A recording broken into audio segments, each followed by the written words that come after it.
तो now students let's dig details. अब हम ये देखते हैं कि ई कॉमर्स की स्पेशलाइज्ड कैटेगरीज कौन सी हैं। सबसे कॉमन और सबसे famous category that is business to consumer. आसान लफ्जों में कि नॉर्मली क्या होता है, अगर if I compare it with the traditional business, के एक मैन्युफैक्चरर ने कोई चीज़ प्रोड्यूस की, उसके पास रिटेल शॉप वाले आए, उन्होंने वो चीज़ उसे खरीदी, अपनी शॉप पे रख दी। मैं as a consumer retail shop पे गया, मैंने रिटेल शॉप से वो चीज़ खरीदी और मैं घर आ गया। तो जो रिटेल शॉप वाले हैं वो डिफरेंट रेट के ऊपर परचेज करते हैं फ्रॉम द मैन्युफैक्चरर, और जो वो चीज़ बेचते हैं कंज्यूमर को वो डिफरेंट रेट के ऊपर बेचते हैं, और जो दोनों का गैप होता है वो उसका प्रॉफिट होता है। ये आसान लफ्जों में बिजनेस साइकोलॉजी है नंबर वन। अब business to consumer e commerce कैसे काम करती है? Business to consumer e commerce काम बिल्कुल ऐसे ही करती है, फर्क सिर्फ ये है कि बिजनेस टू कंज्यूमर में कोई थर्ड पार्टी नहीं होता। मतलब I don't need to go to any physical shop, लेकिन हूं मैं एंड यूजर ही। मैंने खरीदना प्रोडक्ट ही है, प्रोडक्ट खरीदना किससे है? मैन्युफैक्चरर से, लेकिन कोई रिटेल शॉप नहीं है बीच में। रिटेल शॉप ऐसी नहीं है जो जिससे मैं जाके खरीदूंगा। वो रिटेल शॉप हमारे केस में ऑनलाइन स्टोर है, एक ऑनलाइन पोर्टल है। अब जैसे आपको ये नजर आ रहा होगा कि जो टोटल पॉपुलेशन है वर्ल्ड की, दैट्स अराउंड 7.5 बिलियन। उसमें से जो इंटरेस्टिंग फैक्ट है कि जो इंटरनेट यूजर हैं that these are around 4.01 billion. That is के 53% लोग on earth as we speak in 2000 March 18, 53% लोग इंटरनेट यूज कर रहे हैं। That's a very big number actually. उसके बाद जो एक्टिव सोशल मीडिया पे हैं, by social media I mean Facebook, LinkedIn, Instagram, Snapchat and so on, वो 3.1 बिलियन यूजर्स हैं। And I just again suggest कि जब आप ये कोर्स देखें, रिकन्फर्म करें ये figures. I am 200% sure these figure will be fluctuated, change होंगी, बहुत ज्यादा इंक्रीज आ रहा है आजकल। नाउ ये पेनिट्रेशन 42% है।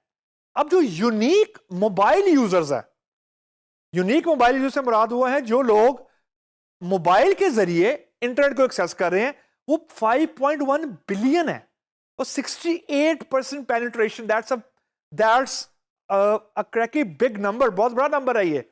और सोशल मीडिया पे जो यूनिक नंबर है मोबाइल का, that is 2.9 billion. That is 39% penetration of the world. यानी इंटरनेट के ऊपर जो इंटरनेट की पेनिट्रेशन है वो बहुत ज्यादा हो चुकी है आजकल। एंड और अगर आप if you try to compare it, ये बहुत एक्सपोनेंशियली ग्रो की है।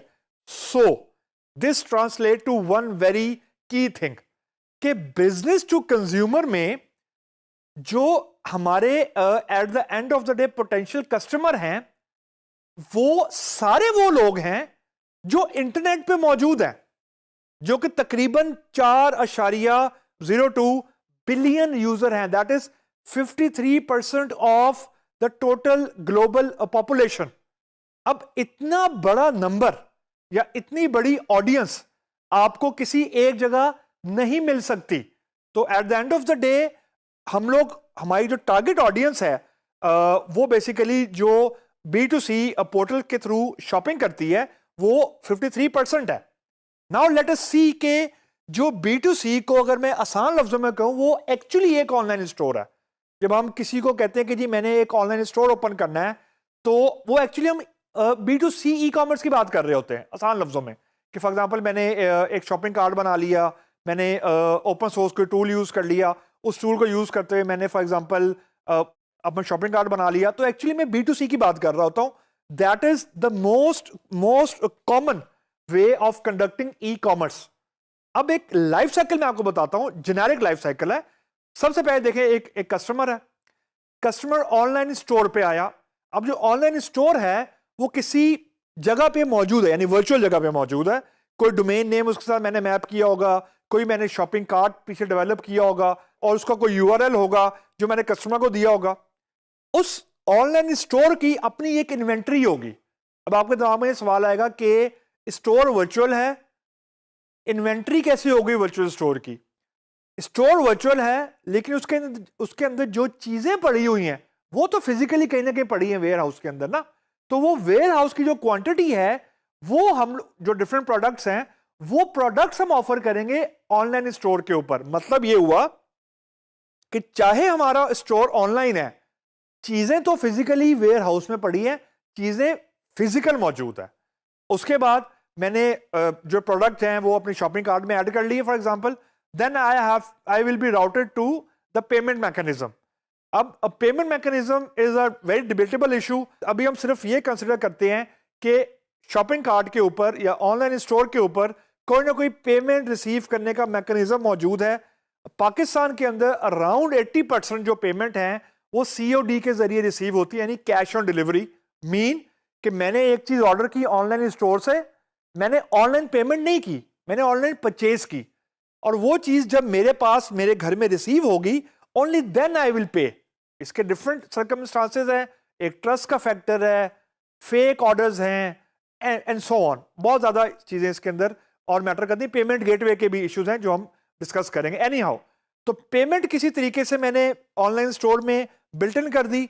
वंस आई एम डन तो मेरा एक ऑर्डर जनरेट हो गया, मुझे एक ऑर्डर नंबर मिल गया और मुझे एक SMS या ईमेल आ गई कि जी आपका ये ऑर्डर नंबर है और X डेट को ये प्रोडक्ट आपको डिलीवर हो जाएगा। और बिहाइंड द सीन्स क्या हो रहा है? बिहाइंड द सीन्स कुछ चीजें फिजिकल वेयर हाउस से कहीं मूव हो रही होंगी, डिलीवरी के अंदर जा रही होंगी, ताकि वो जो फिजिकल प्रोडक्ट है, अगेन ये बात दिमाग में रखिएगा, मैं किसी ऑडियो बुक की बात नहीं कर रहा, मैं किसी ऑडियो कैसेट की बात नहीं कर रहा। I am not talking about service कि मैंने किसी से बुक कीपिंग सर्विस परचेज कर ली। No, I am talking about a physical thing which is available virtually. तो चीज फिजिकली ही है लेकिन उसकी सारी ट्रांजैक्शन, उसकी सारी हैंडलिंग हो वर्चुअली रही है, लेकिन मुझे मिलनी फिजिकल चीज है। यानी for example if I will order clothes तो मुझे सिर्फ पिक्चर नजर आ रही होगी शॉपिंग कार्ट में, रिसीव मुझे पिक्चर नहीं होनी, रिसीव मुझे फिजिकल क्लोथ होंगे। तो ये थोड़ा आप में साइकी समझनी है कि that's why people prefer cash on delivery. लोग क्रेडिट कार्ड या ATM कार्ड को अगर अनेबल किया हुआ ऑनलाइन पेमेंट के लिए वो कम यूज करते हैं, वो सिर्फ उस वक्त यूज करते हैं जब फॉर एग्जांपल कि बाय से प्रोक्योरमेंट करनी है जहां पे कैश ऑन डिलीवरी नहीं है। रीजन के जैसा मैंने आपको बताया, थोड़ा ट्रस्ट का फैक्टर है और पीपल आर स्केप्टिकल कि जो ऑर्डर किया है क्या वाकई वही रिसीव होगा। अगर वो रिसीव नहीं होता तो रिफंड ऑनलाइन पेमेंट का तो नहीं हो सकता ना, तो इस वजह से लोग ज़्यादा स्केप्टिकल हैं। Any how, but this trend is improving. तो द होल आइडिया इज कि I am putting a physical thing on a virtual platform. इसमें जो चीज हमें रियलाइज करने की जरूरत है, वो जो चीज हमें समझने की जरूरत है कि technology is a very key player in this whole ecosystem, यानी इंटरनेट कनेक्शन। अगर इंटरनेट कनेक्शन या इंटरनेट की पेनिट्रेशन कम है तो ऑब्वियसली कभी भी ई कॉमर्स का जो बिजनेस है वो बूम नहीं कर सकता। अगर इंटरनेट ही वीक है, फॉर एग्जांपल अब 3G पाकिस्तान में बहुत साल पहले नहीं आया, 4-5 साल पहले ही आया, तो इसकी एक रीजन है ई कॉमर्स की ग्रोथ इससे पहले ना होने की बहुत बड़ी रीजन पाकिस्तान में हाई स्पीड इंटरनेट की नॉन अवेलेबिलिटी थी, कि इंटरनेट हाई स्पीड का था ही नहीं और ये सारी चीजें चलती ही हाई स्पीड इंटरनेट के ऊपर है। कि सिंपल एग्जांपल है, अगर मैं किसी वेबसाइट पे गया हूं, इवन फॉर एग्जांपल अमेजोन पे गया हूं, अगर अमेजोन की वेबसाइट को लोड होते हुए ही 1 मिनट लग गया तो as a consumer I want go to this website and literally I don't care कि वो वेबसाइट का इंटरनल कोई उसकी कोडिंग गंदी हुई है या मेरे इंटरनेट कनेक्शन का मसला, आई वॉन्ट गो देयर। तो ऑन एज अ यूजर आजकल जो रिटेंशन रेट है किसी भी कंज्यूमर का वेबसाइट के ऊपर वो 2 से 3 सेकंड से ज्यादा नहीं है। मतलब ये कि मैं किसी वेबसाइट पे गया, मुझे अपनी मर्जी का प्रोडक्ट अगर 2-3 सेकंड में नहीं मिला, आई विल चेंज वेबसाइट, मैं किसी और वेबसाइट पे चला जाऊंगा, क्योंकि इतनी ज्यादा आजकल मेरे पास वैरायटी मौजूद है। Anyhow, to sum up कि बिजनेस टू कंज्यूमर जो है उसका जो की अनेबलर है यूं कह लें, वो टेक्नोलॉजी है। अब टेक्नोलॉजी से मुराद मेरा कतन ये नहीं है कि आपने प्रोग्रामिंग लैंग्वेज कौन सी इस्तेमाल की है, सी की है, पीएचपी की है, जावा की है, नो। टेक्नोलॉजी से मुराद है internet connection, the internet gateway, how fast are internet gateway is like 3G 4G। आजकल लोग 5G की बातें कर रहे हैं कि 2020 में 5G की जो सैंपल उसका है या उसका ट्रायल रन जो है वो मेरे ख्याल है यूके में लॉन्च कर रहे हैं। So the end the people are talking about gigabytes. अभी हम 4G की बात कर रहे हैं, फिर 100G की बात हो रही है and so on. So this will actually enable online store या ई कॉमर्स ग्रोथ।